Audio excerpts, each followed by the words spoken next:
Hello and welcome to Sense Business YouTube channel. Today we will be covering market segmentation.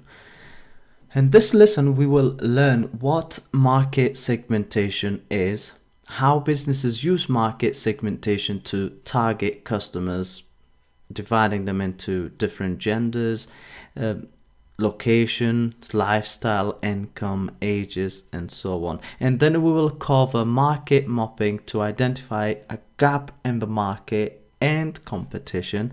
And then I will also cover why do businesses need to segment their markets and what are the benefits of segmenting a market. These are all the key points that I'll be covering in this lesson. So please stay and let's learn together. So market segmentation is splitting up a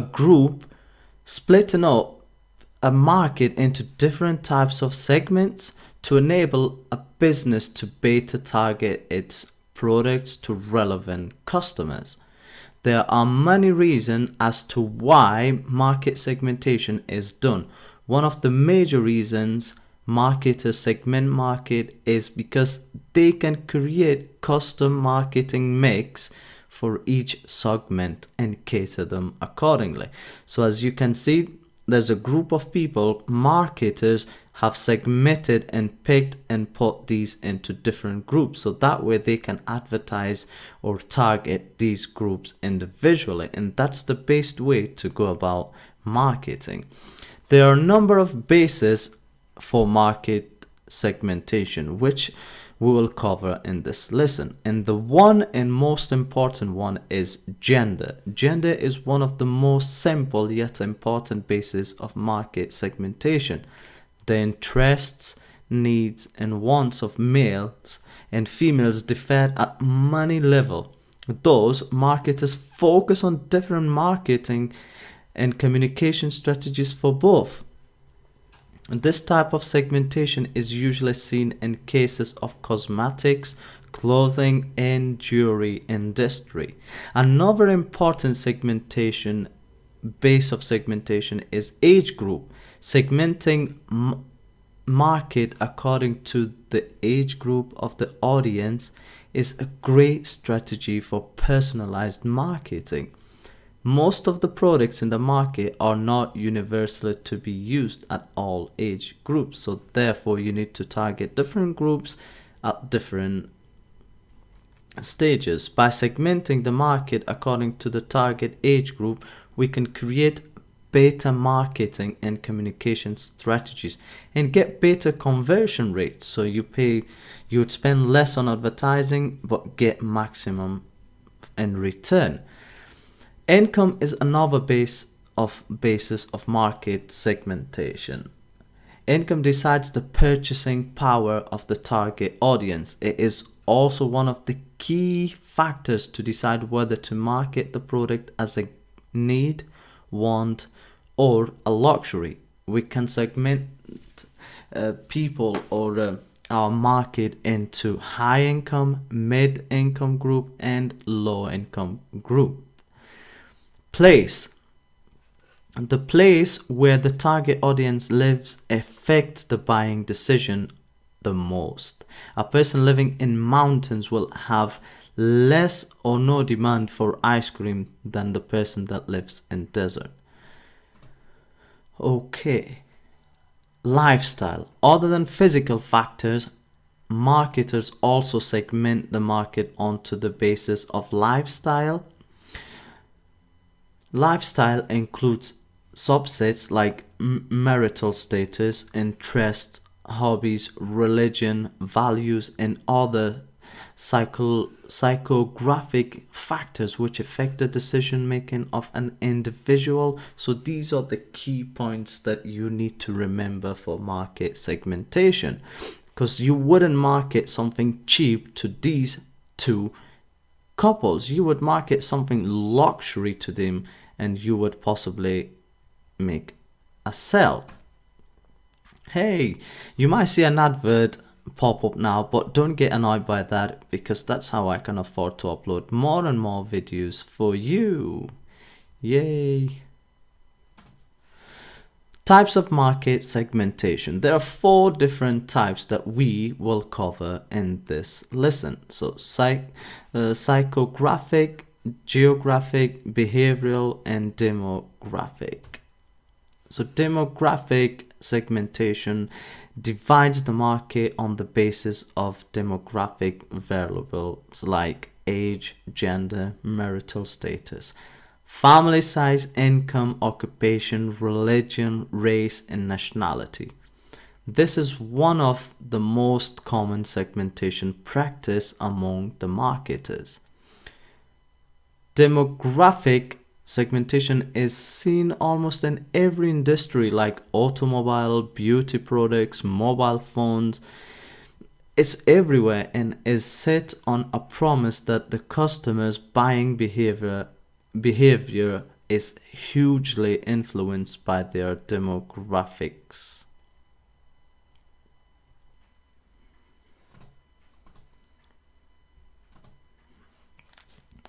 Psychographic segmentation. Psychographic segmentation divides the audience on the basis of their personality, lifestyle, and attitude. This segmentation process works on a promise that consumer buying behavior can be influenced by his personality and lifestyle.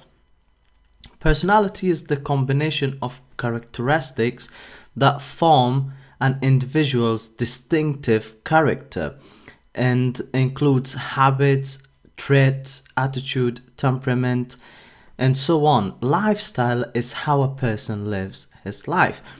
Personality and lifestyle influences the buying decision and habits of a person to a great extent. A person having a lavish lifestyle may consider having an air conditioner in every room as a need, whereas a person living in the same city but having a conservative lifestyle may consider it as a luxury. So there's different people. That's why we need to segment them into different parts. And behavioral segmentation. The market is also segmented based on audiences' behavior, usage, preferences, choices, and decision making. The segments are usually divided based on their knowledge and usage of the product. It is believed that the knowledge of the product and usage affects the buying decision of an individual. The audience can be segmented into those who know about the product, those who don't know about the product, ex-users, potential users, current users, first-time users. People can be also labeled as brand loyal, brand neutral, or competitor loyals.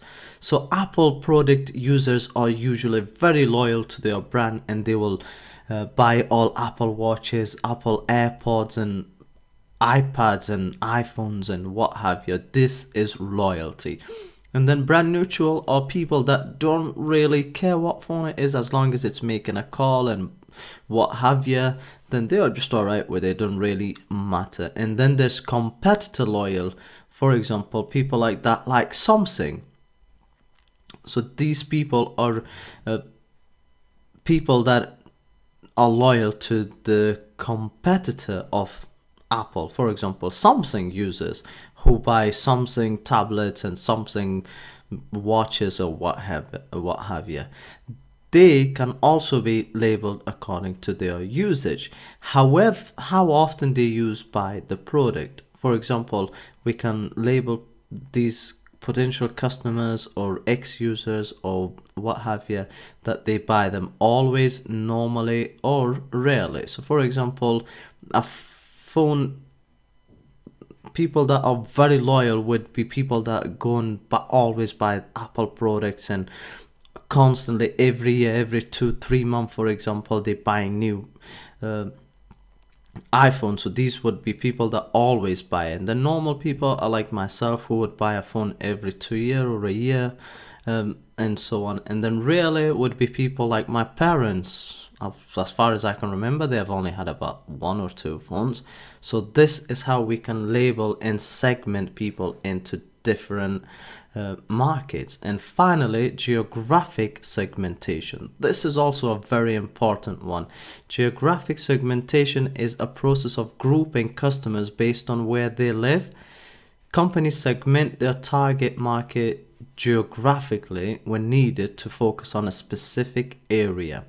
Geographic market segmentation tends to optimize the market strategies of a business by matching products and services to different regions, cities, and countries where the customer lives.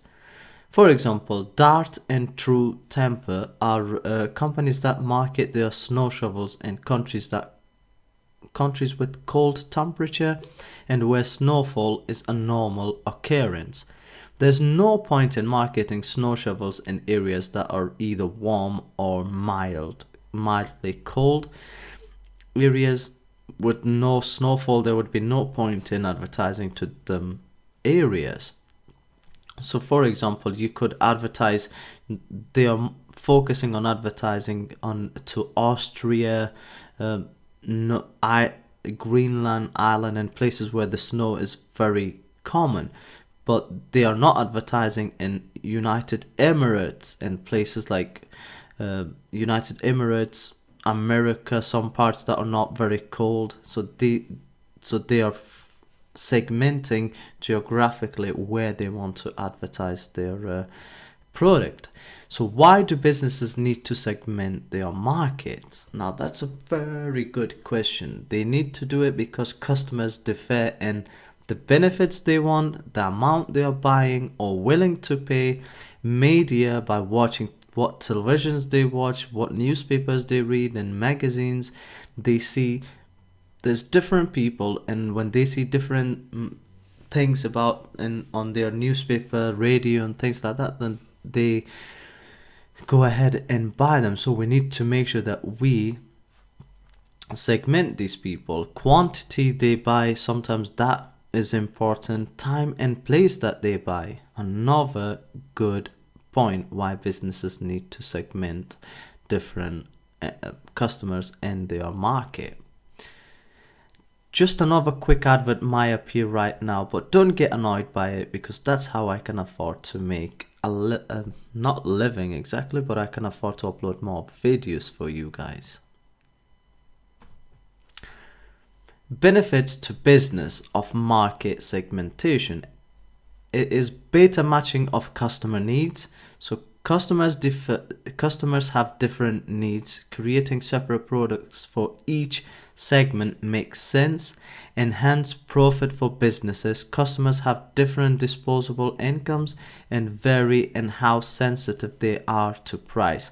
By segmenting markets, businesses can rise average price and subsequently enhance profits. Better opportunities for growth. Market segmentation can build sales. For example, customers can be encouraged to trade after being sold an introductory low-priced product. Retain more customers. By marketing products that appeal to customers at different stages of their life or life cycle, a business can retain customers who might otherwise switch to competing products and brands. Target marketing communication. Businesses need to deliver their marketing messages to relevant customer audience. By segmenting market, the target customer can be reached more often and at low cost because you know where they are and so on. You know where they are and how to reach them. Gain share of the market segment. This is an important one because if you have the whole market, you are the king of that market and everybody will be possibly buying from you. So through careful segmentation and targeting, businesses can often achieve competitive production in marketing cost and become the preferred choice of customers and distributors. Market mapping. The market map illustrates the range of position that a product can take in a market based on two dimensions that are important to customer. Examples of those dimensions might be high price, low price, so this could be high price and low price, or basic and high quality, so low volume or high volume, necessity or luxury.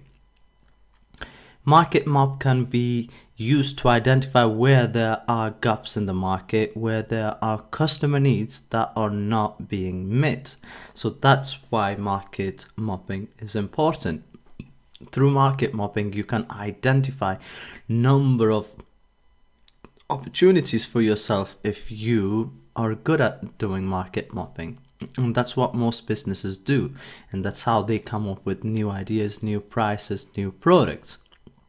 In order to identify a gap in the market, it might be useful for a business to construct a diagram. So this diagram here, or you could do different diagrams where it's like so. It's all totally up to you. Of where competitors are on two axes, for example, price and quantity. The diagram above shows how 4 local coffee are competing in terms of price and quality. So we have 1, 2, 3, 4 coffee shops. All 4 are competing for price, quality. So how can you spot an opportunity? Yes, you can. This is an opportunity for us. The black circle identifies a group in a gap in the market, because there is all high and high quality sandwiches with high prices, but there is no standard sandwich coffee shop in this local area where there's standard sandwiches at standard quality, standard sandwiches at standard price. So this is a good option or a good opportunity for this local area, so the person can go ahead and open a shop where people will come in and order a quick fresh sandwich at an affordable or standard price, instead of paying a heck of a lot to this guy, this guy and this guy, or paying something to this guy and getting a very low quality sandwich. So this is how you would identify a opportunity for yourself. Competition. A competition market has many businesses trying to win the same customer. Competition in the marketplace can be good for customers. Many governments even encourage competition because it can help improve the following 3 factors. So price. If there are several retailers, each retailer will lower the price in an attempt to win customers. However, you need to remember that it is illegal for retailers to agree between them a fixed price, so that is illegal. And they must compete for the business. Product range. In order to attract and satisfy customers, companies need to produce products that are superior to their competitors. Customer service. Retailers that provide customers with a helpful and friendly service will win their loyalty. So there's different ways a business could compete to win the hearts of customer. Again, you might get a tiny whiny quick advert, but don't get annoyed. As you know, this is how I can afford to upload more videos. Okay, and this brings me to the final slide of questions. Please make sure that you answer these questions, because it would be pointless you watching all these videos and not knowing answers to these questions. So I would like you to answer these questions. What is market segmentation? List 2 benefits of market segmentation to a business. What is geographic segmentation? List 2 types of market segmentation. Write 3 bases of market segmentation. I will personally mark them for you if you write them down in the question in the comment section below. And make sure you subscribe to my channel so you get to see the latest and future videos. Please make sure if you do some past exam papers so that you are ready for the exam, and let's get you that A star or you deserve. See you until next lesson. Bye.